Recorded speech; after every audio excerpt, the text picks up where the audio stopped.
Hello, everyone, and welcome to another episode of Hot Takes with your legendary crew, including me, Reece Guida, the host person, and I am Jasson, the CTO. And I run global sales engineering. And I'm Nelson. I'm the founding engineer. That was one of our smoother ones, guys. Well done. You're like, no, it wasn't. It was still as terrible as usual. So we are here on this lovely Friday afternoon to discuss a hot take that, it's a hill we would all die on, I think. Right, guys? Identity should be self-sovereign. Now, that sounds very regal, and, it might be an unfamiliar bit of terminology. So does anyone want to enlighten the listeners on what that means exactly and why they should care? Nelson, this is you. Who says that you are who you say you are? Is it your job that gave you that credential, that title, that access? Or is it a thing that you hold yourself because you created a credential and you can assert certain things about yourself, and you can also allow others to assert things about yourself that you hold, and then you show those things? That it's a very complicated matter, as you can tell. Yeah. So what would that look like practically? You're saying it goes beyond just logging into my Salesforce account? Man, it goes a little beyond, yeah. So if you have a wallet and you have some claims, no. I don't have a wallet. I think I already lost Jasson. I just don't have a wallet. Yeah. So the model is different. I think that's what it comes down to. Rather than all the things that are known about your identity being locked up in a database somewhere in your work environment, or in a customer database for the shop you go and do things with. You hold these claims that either you self-assert because they're things that you say to be true about yourself, or you hold these claims that others gave you, and you can prove or you can show that those claims are true because there's cryptographic math assigned to it. Is that a good definition?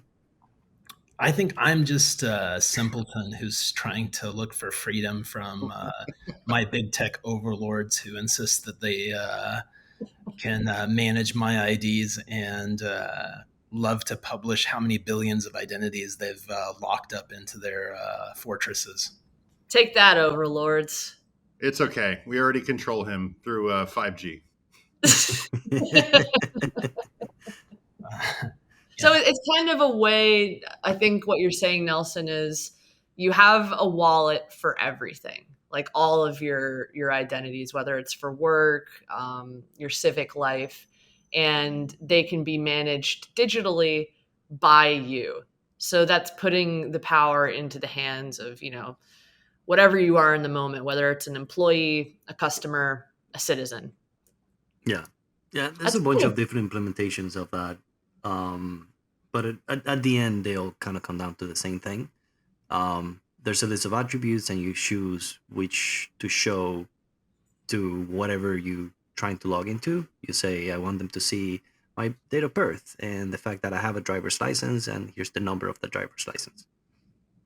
So if you were to rephrase it in terms of like the value or the utility to the end user versus the service provider, would it be essentially control of information disclosure, or like more privacy control to the end user, or is it something else?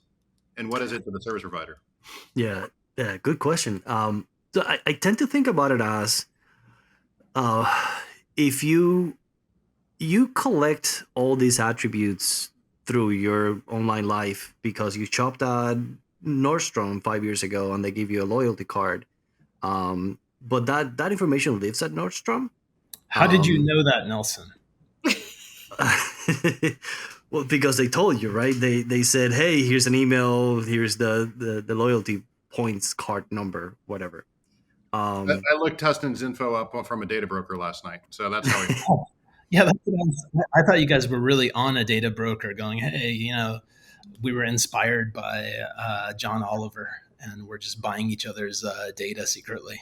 Well, I thought we weren't supposed to talk about the arrest for check forgeries. That's my favorite crime, check kiting. Okay, so I've always had a hard time with self-sovereign identity because it starts to, in my mind, feel more like, or it comes across in my mind like Web3 and crypto in terms of like it's fascinating and interesting from a technical perspective. I just don't understand why what we would use it for in a way that's useful or simple. So I'm still trying to wrap my head around this. If I rephrase what I heard. Self-sovereign identity provides a way for an end user to control the information disclosure of themselves. Is that I still don't understand what's the value to the service provider, because the service provider, they like having that information. Why would they give it up? Yeah, but in the traditional model, the kind of the three actors: the issuer of the claim, the holder of the claim, and the verifier of the claim. Let's make the issuer concrete. So we've got what did we say? Coles, Husnain, and who's the issuer? The issuer is Coles in that example. So issuer is in the traditional model, the issuer and the verifier are the same person or the same entity. Okay, so in the new model, they're different? It could be different, right? So with a Coles card that has your loyalty number, that's enough information for somebody who is not Coles to trust that that's a valid claim and use that to benefit you in some way. So say you have a Coles comes together with the neighborhood ice cream shop, and because you're a member, you're gonna get a discount. In that model, the ice cream shop doesn't have to talk to Coles. They know because there's a cryptographic proof that you are a member of the loyalty program with Coles. Why? What's in it for Coles? Ice cream. I think Huston's getting the ice cream. Yeah. But what's in it for Coles for Husnain to get ice cream on his Coles card without Coles knowing? They don't have to run the program, right? Absolutely. Say they had a vested interest in creating some loyalty with that ice cream shop. They don't have to run the program. All they have to do is distribute the claims, and there's no server that they need to set up for the ice cream shop to go verify those claims. Okay, so there's an infrastructure cost reduction aspect to it. That's some of it, yep. But so the part that I've had trouble with, though, and on the e-commerce retail side, is these companies value the data of customer purchases above all else, right? Because what you bought in the past tells us what you might buy in the future. So does this model necessitate that goes away, or do we look at it in a different way? Give me an example. So in the old model, right? If I'm issuing a loyalty card and I have some sort of cross benefit with another company, in general, I'm going to get access to the data of what you're buying at that other place, right? Mm-hmm. And that's going to happen at the point of redemption or transaction or whatever they're calling it. My data scientists, my analytics folks are going to be basically building models, both specific on Husnain the individual, right, to figure out like how his preferences in clothes have changed over time to, make sure that we pop him the right ad later. But also probably more, there's probably some group analytics at play as well, right, just to understand like demographic change so that they can plan, right, for their future. So do we lose that data or do we get it, but we get it in a different way? Typical big brother thinking there, Jasson. Reality is that people today are not opting into this like utopian vision that you're describing. They're essentially having their privacy stripped from them using fine print EULA that no one's ever read. And what this model essentially enforces is that people need to offer more informed consent, and you need to ask for permission before you compromise someone's privacy for the purposes of extracting value from their data. So I think it's a step towards making the end party or the user a stakeholder in a marketplace that already monetizes them.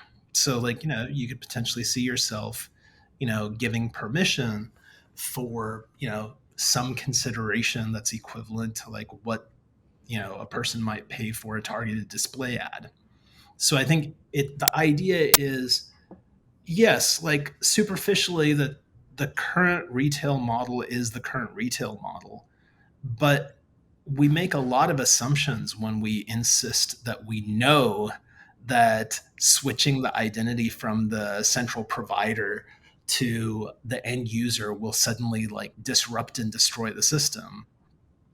I'm not saying it will destroy and disrupt. It's not obvious to me what's the reason the retailer is going to adopt the technology, right? I've heard a reason why the end user might want it, but not necessarily why the retailer would want it. And maybe retail is the wrong example. Maybe there's another example that's better. I think global regulators are getting wise to the fact that the big tech giants are spending a lot of energy and effort in getting their login earlier, and they're showing off how many users they have in their little walled gardens and the users that they've monetized to the tune of tens of billions of dollars. And when global regulators look at solutions to free their citizens, like a benevolent, like free their citizens. Oh, keep going. But this is like the reality, right? Music in the background. But you need to kind of like look at the regulatory trend, right? Like a lot of people are recoiling at the idea that privacy is passe and that the new reality is a fully transparent, everyone knows everything about everyone thing. And in order to get back to something reasonable, you have to like think about, in a digital world, how do you reproduce like sort of the constructs of privacy that we had prior to this ubiquitous digital world? And I think so. Let's see the argument. Let's see the argument that we'll be compelled to adopt a different privacy framework. Why is self-sovereign the way to do that versus just data controls? Again, and the person who has to implement all of this, right, the service provider or the retailer, or pick a different example, right, they're the ones that are going to have to spend money and time on the implementation, right? There's probably, would you agree? You probably agree there's more than one way of fulfilling some whatever future data privacy regulation would be. Why is this the choice? Or is it simpler? But is it? I think it also is an opportunity to give people training wheels on their journey to understanding public key cryptography. Oh, okay. There's. The reality is, if we're looking at sort of the future, there's a need to. Not a lot of the world is getting savvy to how to use browser extensions to mint and secure public and private keys for their own purposes. But some of the world is becoming savvy to it. And you don't want to create a digital crypto divide. You don't want to have a scenario where the people who understand some of these cryptographic technologies, without necessarily understanding like deep internals, if the people who are able to effectively be power users of these technologies are only like the weird folks who have been like super involved in cryptocurrencies up to this point, it would be a failing, I think. Like, I think there are a lot of people who aren't involved in cryptocurrency exchanges and transactions that could still benefit from like the broader value of digital privacy. And self-sovereign identity is a good way to introduce people to the idea of a private key that you need to protect and that needs to be maintained with good hygiene, and how it interoperates with a public key. Like at a very basic level, I think 90% of the population still doesn't or more doesn't really understand anything about the idea that you can have this perfectly paired public and private key, and it creates certain privacy characteristics that are ideal and uncrackable. You just said something interesting that has its roots in a real world issue, and I want to make sure I'm understanding it correctly. You said when people have self-sovereign identities, they would need to understand the importance of protecting that private key. Well, guess what? I've lost my wallet before. Now there's an AirTag inside it. So on the one hand, it sounds like self-sovereign identity is empowering people to have more privacy and control how they're sharing data about themselves and what they like to transact on. But how much responsibility is it to manage that key and make sure that it's not being exploited? Because I know on our end in the security space for what we do, it's very easy. But what about this application? And fundamentally, there's no difference. Yeah. It just comes down to the wallet and how that wallet protects the credential and the key. And there's models, like there's all different storage models for those keys themselves. Hardware wallets, or software based, or paper where you print it. There's little metal things that you stamp, and you have your key recovery mechanism built into a little metal plate. It's fireproof is how that's marketed. Yeah. Well, Nelson, you have a chip in the palm of your hand that you use to, unlock certain things, like the door to the office. Could your self-sovereign identity inside of the wallet be in your hand? Like, what is? So you're outing me a little bit, but yeah, I put my private crypto wallet keys. But yeah, the storage of those keys, I think it becomes kind of the fundamental problem if you're placing this trust on being able to present claims about yourself, and that gives you access to your online life in so many ways. You better keep those keys close to your body. No pun intended. Take it from Nelson, the guy with keys in his hand. I think it's really early days, and right now, I'm constantly amazed. I'll go to a dinner party or meet with my wife's friends, and they'll have the craziest stories about their crypto phishing attacks, where they were recommended to switch to cold storage of their wallets, and they're regaling me with information about their USB Ledger hardware wallet and how it truly protects them. And I have to sort of burst their bubble and ask them so what kind of backup technique did you use? You do realize that now you're responsible for this, and it'll disappear if you don't have an adequate approach to that. And you do realize that when you go from cold wallet state to warm or hot wallet and connect it to something, opportunistic actors are aware that there's a limited surface of these USB wallets, and you can be subjected to all sorts of targeted attacks. That's a real sort of bubble burst, oh crap, but my financial advisor and all of my friends have been doing this. And it causes me to marvel, right? Having been in cybersecurity, but having been busy with young kids, I haven't had the chance to become insufferably entrenched in talking about cryptocurrencies and wallet states all the time. Yes. But hearing ordinary people do that, it's kind of wild.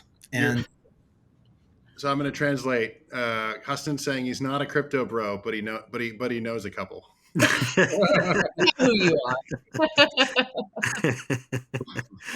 are. Yes, that's. Listen, guys, we might all be crypto bros in 15 years. We're definitely on the threshold of something interesting. Is it going to be a decentralized utopia or a decentralized hell? Let's, stick around and find out. Thanks for listening to this week's episode, everybody. and we'll talk about something just as enlightening next time you hear from us. Thanks for tuning in. Like and subscribe, etc. Ta-ta. Woo!